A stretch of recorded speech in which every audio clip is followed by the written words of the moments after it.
All right, everybody. So today we are going to do two different things. We're going to start with this first video on the distance formula, and then after that, our second video is going to be on the midpoint formula. Okay, but yeah, this first one's going to be on distance.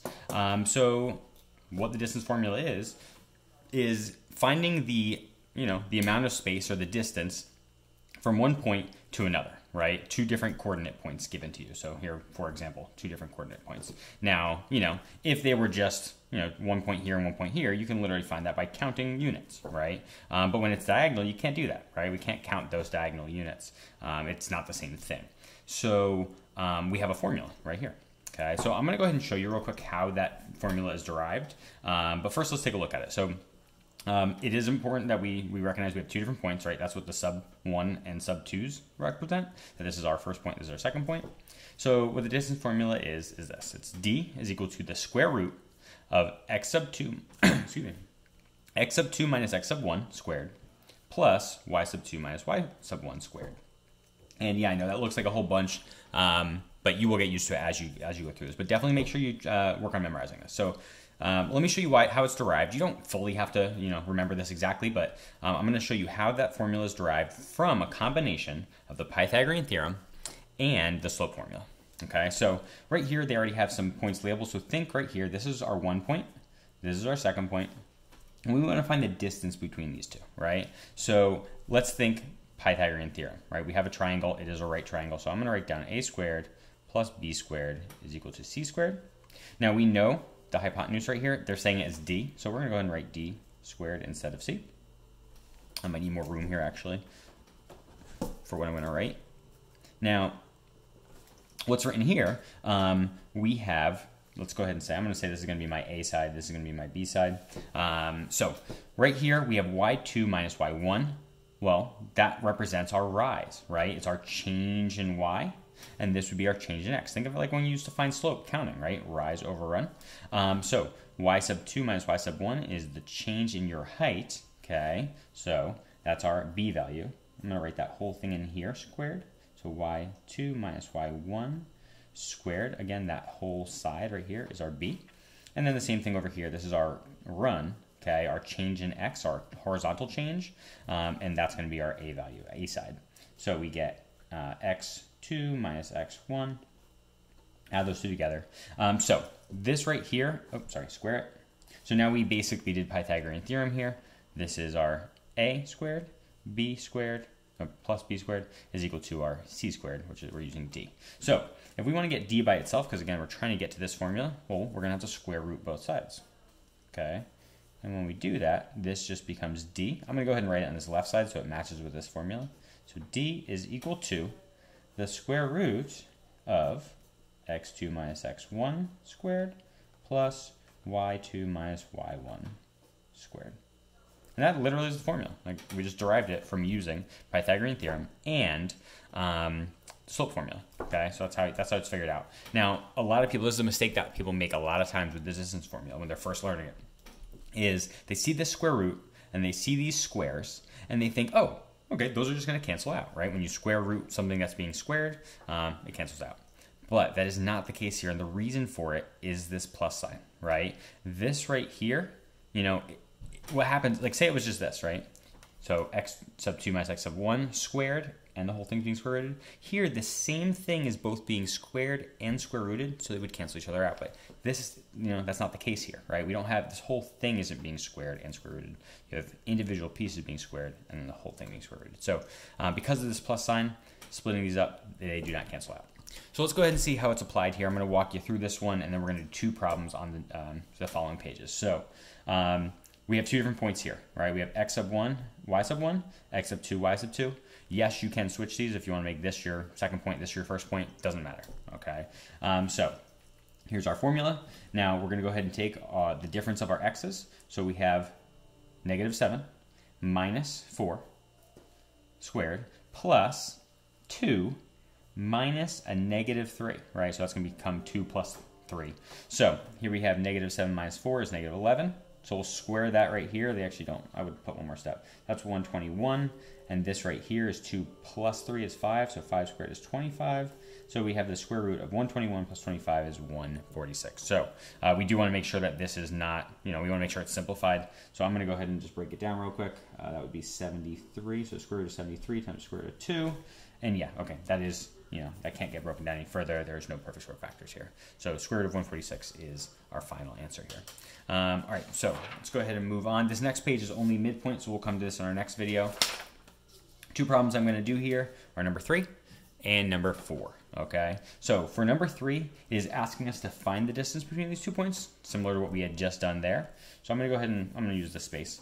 So our formula once again is d is equal to the square root of x2 minus x1 squared plus y2 minus y1 squared. Okay, cool. So let's go ahead and plug in our points. We have the difference in our x's here. So negative 3 minus negative 1, so plus 1 squared plus y2 is 0 minus a negative 2, which is really plus 2 squared. So we end up with, this is negative 2. So negative 2 squared is 4. Well, yeah, I'll write it out. Plus 2 again. So we end up with d is equal to the square root of, this ends up being 4. This ends up being 4, so we have 8, right? So our distance here is 2 root 2. Everybody, that makes sense? So negative 2 squared is 4, plus 2 squared is 4, so that's 8. Square root of 8 is 2 root 2. Cool?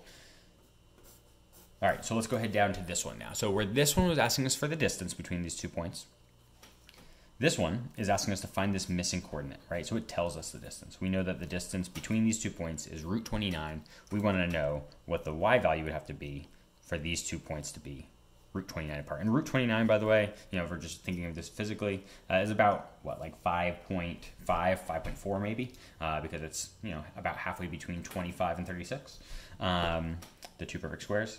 So, all right, let's set this up. So we have our distance formula, we know, is d is equal to, now we know d, right? D is going to be root 29, is equal to the square root of, I'm going to go ahead and write our formula out just with a bunch of blanks. Cool, so the difference in our x's, so that is x2, negative 1, minus negative 6, so it's going to be plus 6. Right here we're going to do b, minus 8. All right, now, here's our formula set up. Now, looking at this, this is a little different than before, right? We don't have just a bunch of things to solve here. We have our variable, like, kind of all mixed in the junk over here, right? That we want to go ahead and get isolated. So here's what I'm going to recommend. Okay, at the very beginning, before you even start messing around, I don't want to have to keep writing this symbol. So you know what I'm going to do? I'm going to square both sides. So I'm going to square this whole thing. That just becomes a 29. Square this whole thing, right? We just do this. And the square root and the square cancel each other out, not affecting these ones. Everything on the inside is going to stay. So I'm going to go ahead and say negative 1 plus 6 squared plus b minus 8 squared. Okay, so now this looks a little bit better. We're getting somewhere. So I'm going to keep this 29 is equal to, this is 5 squared, which is just 25, plus, okay, now we have a binomial that we have to square, right? So we want to go ahead and FOIL this, all right? You could write it out a second time here just to help you with FOIL if you needed, but I know that this is b squared minus 16b plus 64.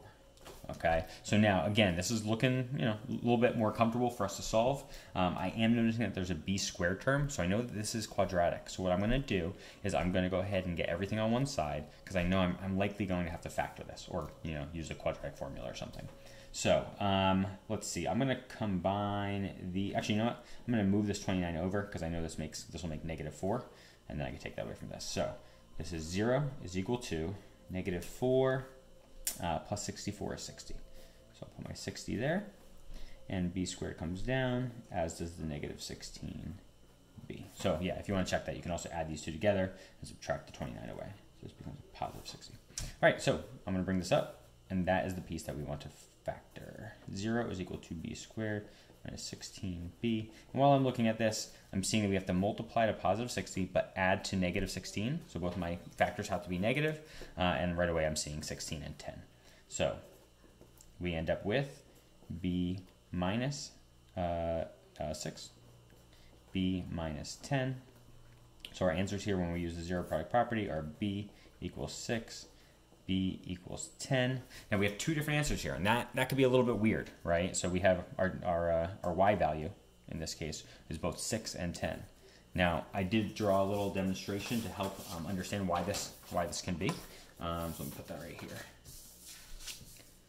All right, so the idea here is this, right? So here's negative 6, 8, put up right there. Can we see that on our, oh, no, we can't. Yeah, that'll work. Okay, so we have negative 6, 8 written right there. Now we're saying for something to be about, I'm just gonna say 5.4, for something to be 5.4 away from this point that is at this x value, right? So negative 1x, so I'm gonna draw a dashed line. We're wondering what y value, what height we would need to be 5.4 away from this point. So, you know, we actually found our answers to be 6 and 10. 1, 2, 3, 4, 5, 6, and 7, 8, 9, 10. And right there. So this right here shows us that these two distances right here are about that, or let's just say our exact distance of root 29, and this is root 29. So again, this is totally unnecessary. I'm just going to show you that it is possible to get two answers here. It's actually also possible to get one answer.